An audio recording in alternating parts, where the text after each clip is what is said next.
Hey, bienvenue sur Just in Serenity. Ici, c'est ton espace pour souffler et te sentir moins seul face à la charge mentale. On échange sans filtre, on explore des astuces concrètes pour trouver l'équilibre et on se donne un coup de boost quand ça devient compliqué. Prends ce moment rien que pour toi, écoute tranquillement et surtout, prends soin de toi.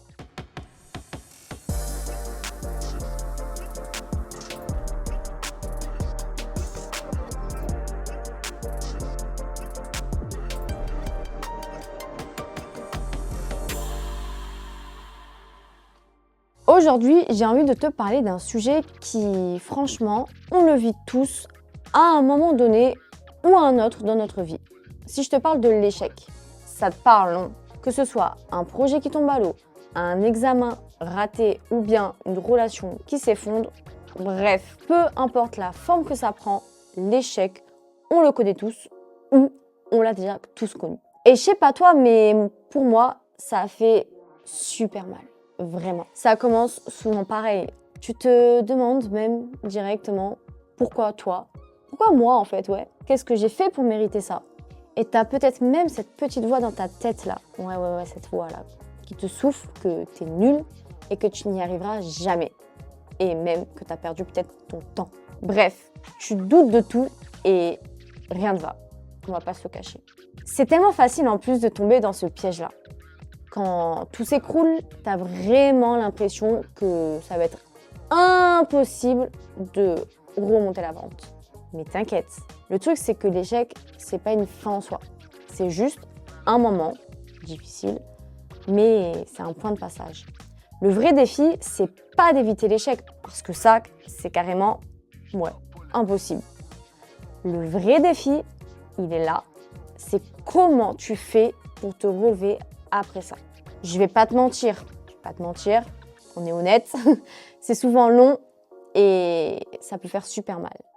Mais je te promets vraiment, fais-moi confiance, que tu peux rebondir.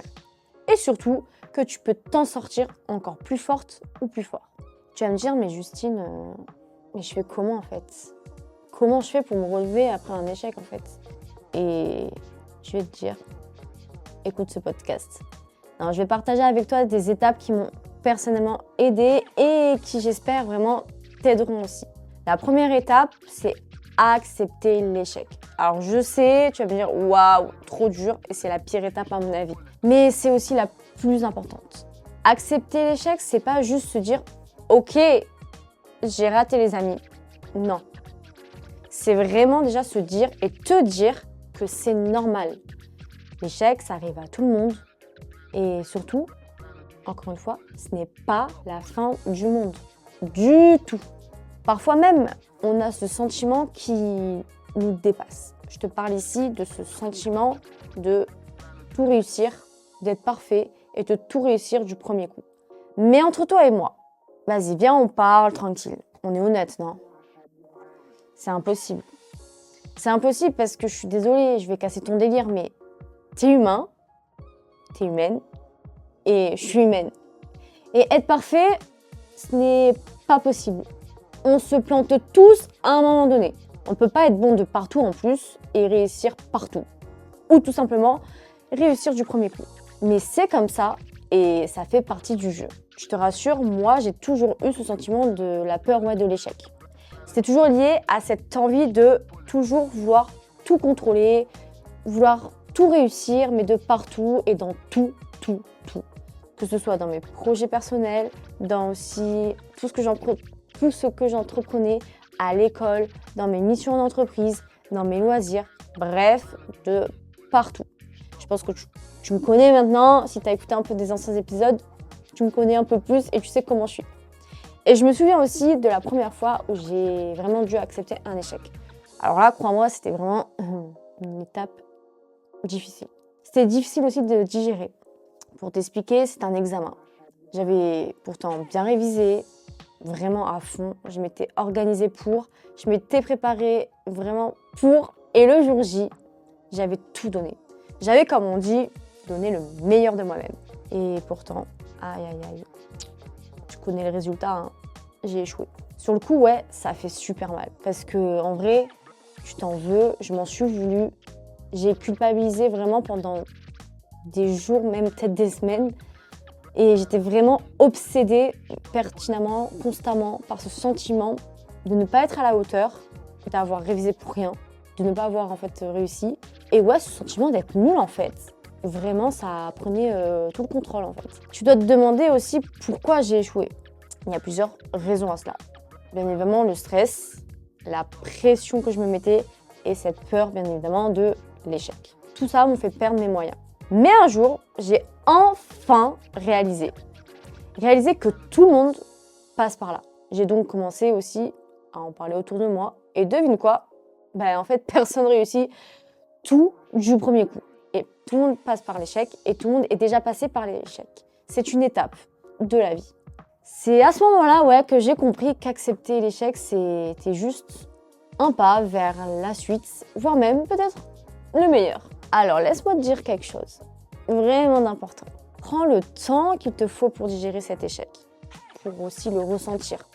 C'est normal. Mais juste, c'est pas grave de se sentir mal. Ce qui compte là, c'est surtout pas de rester bloqué dessus, bloqué sur cette étape. On va passer à la deuxième étape. Dédramatiser. Je suis une drama queen, donc je sais de quoi je parle. Bon, là, on touche vraiment un truc essentiel. Souvent, après un échec, tu as tendance à tout voir en noir et à te dire vraiment que ta vie entière est foutue et que, t'arriveras à rien dans la suite de ta vie, de ton avenir. Redescends, tranquille, ça va le faire. Honnêtement, est-ce que c'est vraiment grave cet échec? Est-ce que dans 10 ans, dans 5 ans même, tu en reparleras? Est-ce que tu reverras cette situation comme tu la vois à présent?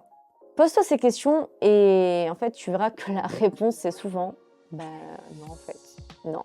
Et je vais encore une fois t'aider à visualiser un peu mes propos à travers, encore une fois, un exemple concret.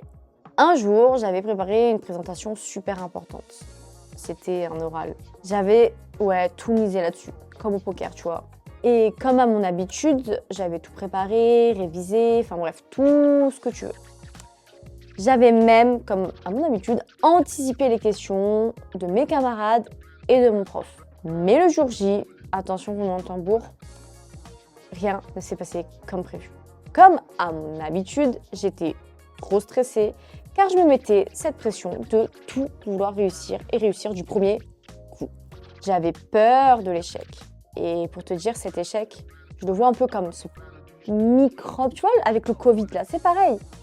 Même si tu fais gaffe, t'essayes un peu de nanana pour le calmer, de pas le choper là, en fait il est toujours présent et il te parasite, il est en permanence autour de toi là, dans ton environnement. Et là c'est la même chose. En fait du coup tu cumules tout ça et bon, je pense que tu peux le deviner, T'as complètement foiré ton oral. Comme je t'ai dit, ça s'est pas passé comme prévu, donc forcément le résultat c'était pas fameux. Mais après je m'en suis bien sortie quand même, mais c'était quand même un peu la cata, hein. Bon bref, j'avais juste envie, c'était disparaître de cette classe clairement. Mais avec un peu de recul, je me suis rendu compte que cet échec, il n'était pas si dramatique que ça. Ok, j'ai pas réussi comme je l'espérais. Mais au final, en vrai, ça m'a permis de mieux comprendre mes points faibles et surtout de m'améliorer aussi pour là ou les prochaines fois. Et c'est justement ça l'idée que je veux te faire passer. L'échec, c'est pas une montagne insurmontable. C'est juste un obstacle sur ton chemin. Parfois même, c'est même un signe que tu dois peut-être changer de direction ou peut-être juste ajuster ton approche. Troisième étape, c'est apprendre de l'échec.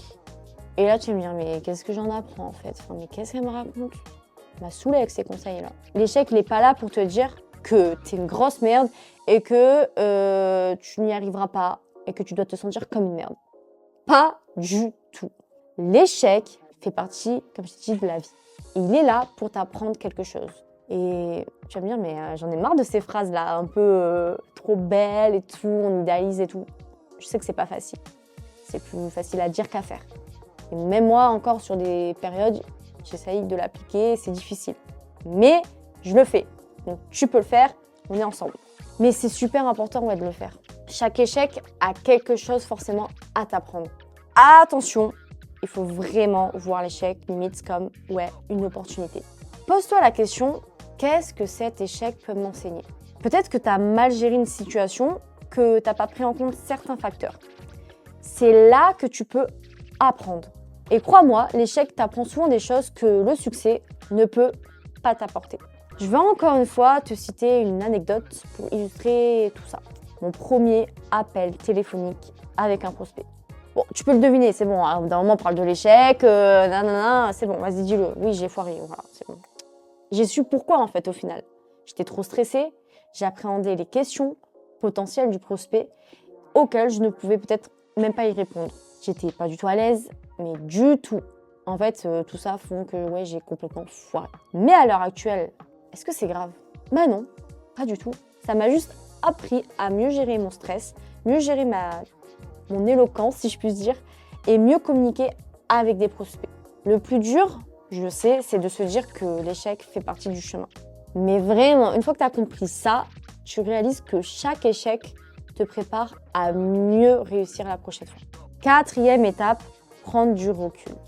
Quand tu es en plein dans l'échec, tout te paraît énorme. Ton échec te semble vraiment monumental, insurmontable, c'est limite ouais la fin du monde. Mais c'est parce que tu le regardes de trop près. Prends du recul, ça va te donner vraiment la possibilité de le voir et de voir surtout les choses sous un autre angle. Vraiment. Souvent, quand on est en plein milieu là, de la tempête, là, c'est bon, on va se faire bouffer, c'est bon, c'est la cata. Mais pas du tout. Ça va se calmer et quelques mois plus tard, ça y est, ça va mieux, tu vois. Et ouais, quelques mois plus tard, tu te rends compte que c'était pas si grave que ça en fait. Un petit exo que je fais souvent, quand je suis face à un échec, je me demande, comme je t'ai dit auparavant, comment je vais me sentir face à cet échec dans un an. Est-ce que dans un an même, ce truc-là aura encore de l'importance pour moi et dans ma vie? Et la réponse, généralement, c'est non. Alors, respire un bon coup et essaye vraiment de te détacher émotionnellement de cet échec. T'as échoué? Ok, c'est pas grave. Ça fait partie du jeu, encore une fois. Mais t'es juste prêt à relancer la partie pour gagner la prochaine fois. 5e étape, agir. Tu vas me dire, ouais, j'agis, mais qu'est-ce qu'elle me parle, elle? Agir, même doucement. C'est ça la dernière étape, c'est aussi une étape cruciale. Après un échec, il faut se remettre en action et pas rester sur place et se morfondre. Non, pas du tout. Je te dis pas de foncer directement dans un nouveau projet la tête baissée. Non, je te dis juste de faire un pas, même tout petit, pour avancer. C'est super important. Pour cela, tu dois te fixer des objectifs simples et atteignables. Par exemple, si tu as échoué à un examen, commence par revoir peut-être la partie de la matière que tu n'as peut-être pas compris. Inscris-toi aussi peut-être à des cours de soutien si tu en as besoin. Demande de l'aide. Si c'est un projet pro qui a échoué, regarde peut-être aussi ce que tu peux mettre en place, un nouveau plan, même modeste. Ce qui compte en fait, c'est pas de rester immobile et de tout lâcher ou même voir tout abandonner en fait. Parce que non, c'est en avançant, même petit pas par petit pas, que tu vas retrouver de la confiance vraiment et que tu vas te remettre en route vers le succès. L'échec, c'est jamais agréable. On va pas se mentir et on est tous d'accord là-dessus. Mais tu sais quoi? C'est pas la fin du monde, vraiment. Je pense que je l'ai répété souvent là. Mais c'est vrai. Ce qui compte, c'est comment tu te relèves après. Parce que là, à ce moment-là, tu montes ta vraie force. On a tous des moments où on tombe, des moments où on doute. Mais c'est en se relevant que tu deviens plus forte ou plus fort. Alors dis-moi toi, comment tu gères tes échecs? Est-ce que tu as aussi peut-être des astuces, des conseils à partager? N'hésite pas à me le dire en commentaire ou tout simplement n'hésite pas aussi à liker, partager cet épisode à qui tu veux et surtout à quelqu'un qui en a peut-être besoin. Merci d'avoir écouté cet épisode. Si ça t'a aidé, n'hésite pas à t'abonner, partager et à laisser un petit commentaire. Ça fait toujours plaisir, on va pas se mentir. Et on se retrouve très prochainement pour un nouvel épisode. En attendant, prends soin de toi et n'oublie pas, chaque échec, c'est une occasion de grandir. Allez, ciao ciao!